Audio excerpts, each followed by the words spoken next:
everybody and welcome to number 27 and to this brief comparison between two luxury legends, Mercedes and Lexus, and not just luxury legends but also cheap luxury legends. Both of these cars I bought for under £1,000. The Mercedes I bought on eBay for £900. That was at auction.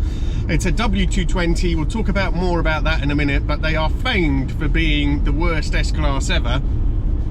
And this, on the other hand, is the LS400. It is the first Lexus, and it is the car that is famed for completely having panicked the mass German makers when Toyota released it in 1990, because it was just so good and so ahead of the game.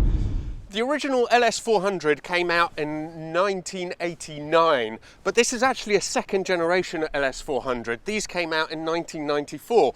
And although it looks almost identical, it is 90% different to the original car.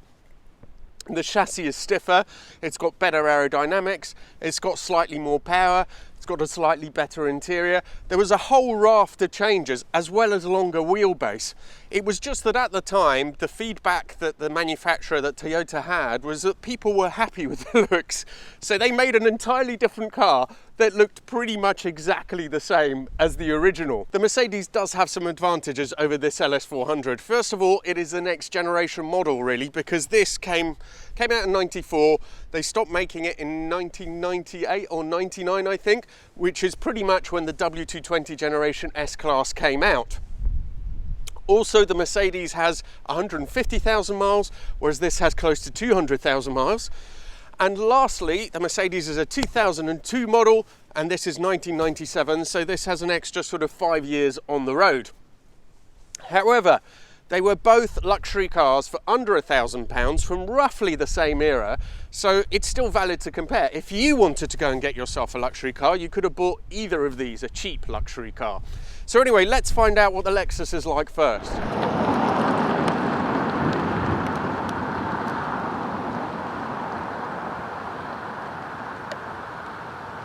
Now, to start with, the engine is absolutely lovely. Really, really nice. And they're just, it's a little jewel. People say that they are amazing, these Lexus V8s, and I can see why. I mean, for a V8, it is unbelievable. And I think it actually, definitely, in terms of smoothness, it does trump the Merc slightly on that side. It is, it's turbine smooth. Now, looks-wise, well, I like this because, I don't know, it's definitely of its time, and I prefer the look of this to the uplift to the facelifted versions that came out afterwards, the LS430, I think it was. I do like the front end. It's not, I don't know what I would call it. I mean, it's a 3 big box, 3 saloon, so it's not unbelievably brilliant and handsome, but there is definitely something about that front end that I like. The rest of it is a bit lumpy, but it is hard to get one of these sort of big saloons that looks really good. It does everything in a pretty unfussed manner. For its age, it feels pretty good, I will admit that. I mean, what's amazing about this is also the switch gear and everything. I mean, it is immaculate. So maybe the leather hasn't survived super well, but the switch gear could be from a car which has half the mile, quarter of the mileage. And the interior, it's okay. It's not amazing. The quality is there, it's put together really well. It doesn't quite work, I think, as a luxury car compared to the Merc, but we'll talk about that more when I'm in that. And bear in mind, that is actually a Merc which is famed because it was part of their big cost-cutting measures. So it's not the best built and not the most luxurious, but inside it's definitely better than the Lexus. Now, in terms of running costs, I think they're going to be roughly the same.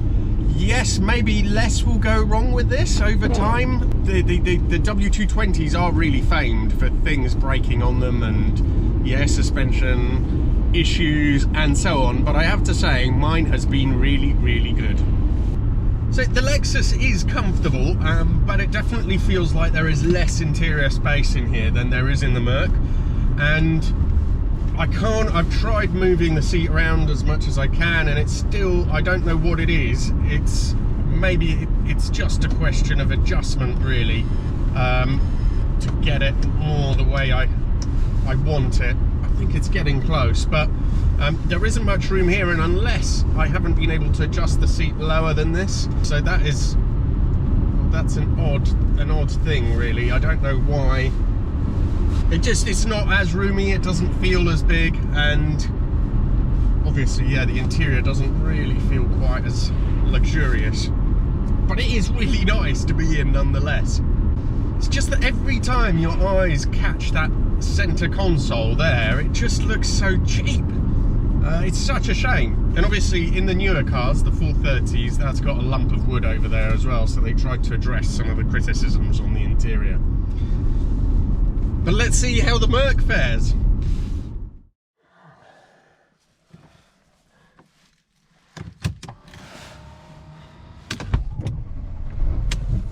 Whoa. So this hadn't started up in a couple of weeks, and straight up really good, and immediately you sit in here and wow, it's just the interior, even on this W220, which is famed for having the crappiest interior, it's still so much nicer than my Lexus. The Merc it feels so much nicer than that LS400, and I know that, you know, we've got to take into account the years of development, but I paid the same for these cars because LS400s and generally Lexuses are much higher in terms of second-hand value than these Mercs, so we've got to compare like for like. I wouldn't have been able to buy the similar car for this for under £1,000 that was properly working with an MOT like my Lexus had. So, you know, that's the situation, really. But look, so there's more room, this is a bigger car, I'm sure. It feels, everything's a bit nicer, the way the steering moves up and down, it's quiet and silent. Perhaps the Lexus was silent when it was new, and now the mechanism is a bit warm, which is why it's so noisy when the steering goes up and down. Of course, the ride on this is supreme, but I'm not going to compare the ride, because on the Lexus, I don't think it's something's not right on that, so let's ignore that. Now the engine, this is a 5-litre V8, and the Lexus is supremely smooth and really nice, but this just it's got more torque, and it's just more suited to what it is. The brakes are much better, require less effort, and that low down torque, really you can feel it compared to the LS400. It feels a bit wheezy, although I love that engine. It does feel a bit wheezy compared to this. You just can't match the torque. Plus this, I believe, is a full 200 kilos lighter than the LS400. It's the first sort of aluminium chassis S-Class, I believe, correct me if I'm wrong. And you can feel it all, you know, and yes, Mercedes had 10 years of development, but that is the crucial thing. That LS400 scared them so badly. This wouldn't have been so good, dynamically anyway, if it hadn't been for that Lexus scaring them all half to death. But generally, I was shocked for £900 that I was able to get a car as good as this. On the whole, it was an amazing buy, you know, this Merc. And I think W220s, they're underrated, and they are absolute bargains.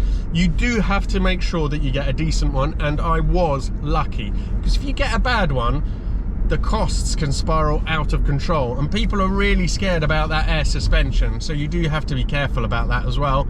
And generally speaking, mine's misbehaved a couple of times, mainly when the car's been jacked up and then jacked down. It takes a bit longer than it should for it to work out what's going on and pump itself back up. But otherwise, it's been faultless, and it's always started. It's an incredibly luxurious thing, and I absolutely love it. In terms of comparing these two cars, this is definitely a much nicer luxury barge than the Lexus, but the Lexus does have some advantages. It's got this sort of 90s Japanese cool. It's got the fact that not everyone would agree with this, but I certainly do, and that is that it is an icon. It is. It completely shook up the market. It came at a time when Japan was totally on top of its game. It looks like it was going to take over the world. It wasn't just, it was the Lexus, you know, LS400, but it was also the Honda NSX. They were really shaking things up. And it's got, you know, the silhouette may not be distinctive, but the rest of it's got quite a distinctive look and a real Japanese feel, and Japanese things from that era are just cool. So yes, this is a much better car, and for the money, if I had to buy both, this looks like it has less problems, frankly, than that Lexus. I have to look underneath as well, see if there's any other sort of major structural rust, so I can't even talk about that with the LS400. But, you know, this was an excellent purchase, and it is definitely the better luxury car for under £1,000. Be interesting to compare it to an LS430, and I know that some of you will say, well, it's not a fair comparison, but they were the same price, so you could have had a choice of both of these. Which one would have been better? This is definitely better. Thank you so much for watching, I really appreciate it. Do have a look. Both these cars are part of my series that I'm doing for sub £1,000 luxury barges. So I got the Merc first, then the Lexus. I'm gonna get, I think, an Audi after that, BMW 7 Series, and a big Jag as well. So it's gonna be a really interesting series. They're all gonna be under £1,000. We'll compare them all, see which one is best. It's gonna be lots of fun. If you haven't already subscribed to my channel, please do. If you need to contact me, then Instagram is the best way. And I look forward to seeing you for the next video if you want to see it. See you soon.